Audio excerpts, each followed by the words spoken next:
Hello everyone and welcome to Sukash kitchen. வணக்கம். So இன்றைக்கி என்னென்னா நம்ம எல்லாருக்குமே அந்த ஒரு ரொட்டீன், மார்னிங் ரொட்டீன் இல்லைன்னா சாயங்காலம் ரொட்டீன், எந்த ரொட்டீன்லேயுமே கொஞ்சம் நேரம் இந்த கிச்சன் கவுண்டர் கொஞ்சம் மெஸ்ஸி ஆகிடும். ஸோ சில பேர் அதை ரொம்ப ஆர்கனைஸ்டாக எந்த பாத்திரம் எடுக்கிறாலோ அதை மாத்திரம் எடுத்து வச்சுட்டு யூஸ் பண்ணினா உடனே அலம்பி வச்சுட்டு அப்புறம் என்ன காய் வேணுமோ அதை மாத்திரம் எடுத்து கட் பண்ணி போட்டுட்டு அந்த மாதிரி ரொம்ப ஆர்கனைஸ்டாக ரொம்ப நீட்டாக பண்ணுவான். அது சமையல் பண்ணத்தையே ஒன்றுமே மெஸ் ஆகாது, அப்படியே நீட்டாக ஸ்மூத்தாக போகும். பட் என்னை பொறுத்த வரைக்கும் எனக்கு நான் கொஞ்சம் அந்த கிச்சன் கவுண்டரை கொஞ்சம் நிறைய யூஸ் பண்ணி எல்லாத்தையும் எடுத்து வச்சுப்பேன். ஸோ இப்போ தேங்காய் துருவி வச்சுருக்கேன். இதை யூஸ் பண்ணிவிட்டா அந்த தேங்காய் துருவி அலம்பி வச்சு இது பண்ணுவேன். அப்புறம் இன்னும் தேங்காய் வேண்டி இருக்குமோ நொட்டு இந்த மூடி அங்கேயே இருக்குது. கத்தி இன்னும் ஏதாவது கட் பண்ணலாம் நொட்டு இருக்குது. அப்புறம் அவரைக்காய்க்கு கட் பண்ணி வச்சுருக்கேன். அண்ட் கூட்டுக்கு பெங்களூர் கத்திரிக்காய் சவு கட் பண்ணி வச்சுருக்கேன். கீரை எடுத்து வச்சுருக்கேன். ஆனால் இது போருமா என்னன்னு சந்தேகம், அதனால் கொஞ்சம் கூட வச்சுருக்கேன். அதே மாதிரி பலாக்கொட்டை சவு எல்லாம் இருக்குது இங்கே. ஸோ கத்திரிக்காய் அண்ட் உருளைக்கிழங்கு மிக்ஸி வேண்டி இருக்குன்னுட்டு போய் எடுத்து வச்சுருக்கேன். தேங்காய் தண்ணி இளநீர் கொஞ்சம் கிடச்சிது, அதையும் எடுத்து வச்சுருக்கேன், அதை குடிக்கணும்.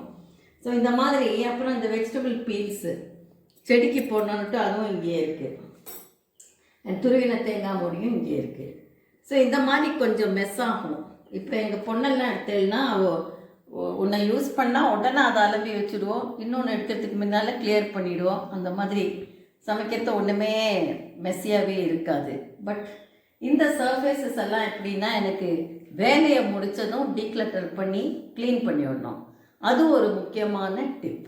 ஸோ எத்தனை பேருக்கு இந்த மாதிரி வச்சுப்பேன்னு தெரியல. பட் ஒவ்வொருத்தரோட மெத்தட், ஒவ்வொருத்தரோட வே ஆஃப் ஒர்க்கிங் டிஃப்ரெண்ட்டாக இருக்கும்.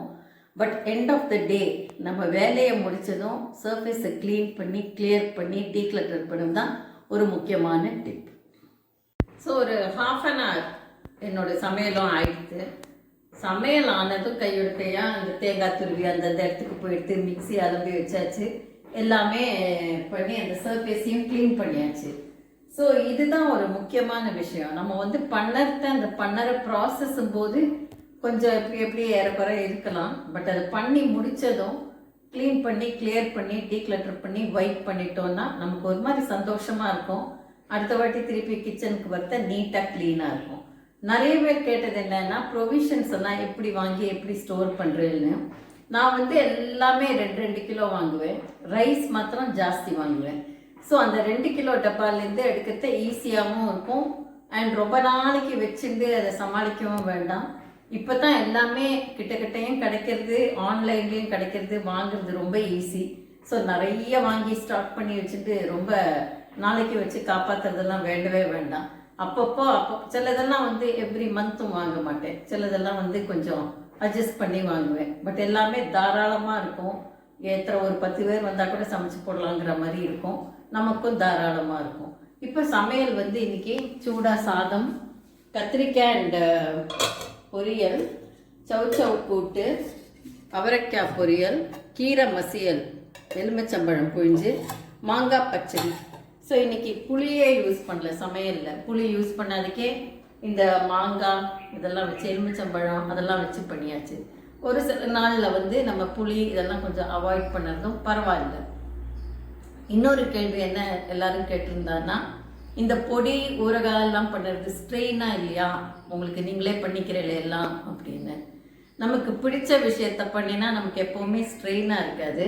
எனக்கு என்னன்னா நம்ம என்வாயன்மெண்ட், ஈக்காலஜி, சஸ்டைனபிலிட்டி இந்த மாதிரிலாம் நிறைய பேசுகிறோம். அதில் நமக்கு நேச்சுரலாக வீட்லேயே விளையிறத நம்ம கன்சியூம் பண்ணிவிட்டு இன்னும் இருக்கிறத வேஸ்ட் ஆக்காதிக்கு சில பேருக்கெல்லாம் ரீச் பண்ணணுங்கிற மாதிரி ஒரு இன்ட்ரெஸ்ட் இருக்கிறதுனால ஒரு பர்பஸ் இருக்குது. அந்த பர்பஸ் இருக்கிறதுனால அதை எடுத்து பண்ணத ரொம்ப சந்தோஷமாக இருக்குது, ஃபுல்ஃபில்லிங்காக இருக்குது. கொஞ்சம் எக்ஸ்ட்ரா வேலை தான். ஏன்னா இந்த சக்கை வரட்டி புளியோதரை எல்லாம் கொஞ்சம் நேரம் நின்று கலரி எல்லாம் பண்ணணும். பட் பெப்பரும் க்ளீன் பண்ணுறது இதெல்லாம் கொஞ்சம் டைம் ஆகும். மஞ்சளும் அதே மாதிரி தான். நல்லா அதை ப்ராசஸ் பண்ணி, அதாவது அதை காய வச்சு அதை சுடுதண்ணியில் முக்கி எடுத்து கரெக்டாக பொடிச்சு பாட்டில் பண்ணி பண்ணதெல்லாம் எக்ஸ்ட்ரா வேலை. பட் எப்போவுமே ஒரு பர்பஸ் இருந்தால் நமக்கு வந்து ஒரு ஃபுல்ஃபில்லிங் டாஸ்க் கம்ப்ளீட்டட்ங்கிற ஒரு சாட்டிஸ்ஃபேக்ஷன் இருக்கும். அதனால அதை டேப் பண்ணிட்டு போகிறோம். ஸோ சாப்பிட்டு முடிச்சப்புறம் அந்த கொஞ்சம் மிஞ்சினத்தெல்லாமும் இங்கே சின்ன சின்ன டப்பாவில் எடுத்து வச்சுட்டு கவுண்டர் எல்லாம் க்ளீன் பண்ணியாச்சு. அங்கே சிங்க் ஏரியாவும் நல்லா க்ளீன் பண்ணியாச்சு. ஸோ இது எல்லாமே வந்து இந்த டீக்ளட்டரிங், கிளியரிங், அப்புறம் ஒழிச்சு போடுறது எல்லாம் வந்து 10 minutes தான் ஆகும். அந்த 10 minutes நம்ம கொஞ்சம் எஃபர்ட் போட்டால் கிச்சன் க்ளீன் ஆகிடும். இன்னும் ஈவினிங் திரும்பி வைத்தா ரொம்ப க்ளீனாக இருக்கும். இப்போ டெசர்ட் வந்து ஹோம்மேட் ஐஸ்கிரீம்.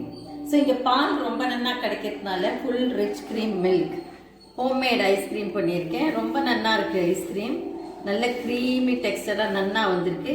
கொஞ்சம் மெல்ட் ஆகட்டுன்னு வச்சுருக்கேன். ஸோ இதில் வந்து கொஞ்சம் cashew powder and biscuit add பண்ணியிருக்கேன். இந்த ரெசிபி வேணுன்னா கமெண்ட் பாக்ஸில் போடுங்க, நான் அப்புறமா போடுறேன். இந்த வீடியோ பிடிச்சிருந்தா சப்ஸ்கிரைப் பண்ணி ஷேர் பண்ணுங்க, லைக் பண்ணுங்க, கமெண்ட் பண்ணுங்க. தேங்க்யூ.